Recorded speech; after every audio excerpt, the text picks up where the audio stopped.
गोष्ट आयुष्यामध्ये लक्षात ठेवा, आपण केलेल्या लबाड्या कधीच भगवान परमात्मा आपल्याला माफ करत नाही.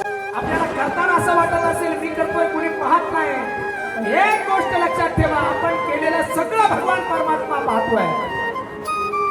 सगळं भगवान परमात्म्याकडे नोंद आहे. इथं भल्या भल्यांना सुट्टी नाही. कर्मे श्रीराम वनवासा गेला, कर्मे दशरथ युयोग्य गेला, कर्मे रावणचे पावला, युयोग घडला सीतादेवी. तिथं अवतारी पुरुषाला कर्माने सोडलं नाही. तुमच्या काय करताय? नाही सोडणार कर्म आपल्याला. एक गोष्ट लक्षात ठेवा, कर्म आपल्याला कधीच मान करत नाही. कर्माचे भोग भोगावेच लागतात. ते कुणालाच सुटले नाही. तिथं अवतारी पुरुषाला कर्म चुकलं नाही. तुम्ही आम्ही कर्म करताना 10 वेळेस विचार करा, नाही 100 वेळेस विचार करा. आपण कर्म करतोय, हे कर्म चांगलं करतोय की वाईट करतोय? चांगल्या कर्माचे फळ चांगलंच भेटणार आहे आणि वाईट कर्माचे भोग वाईटच भेटणार आहेत. ही गोष्ट कधी लक्षात ठेवा.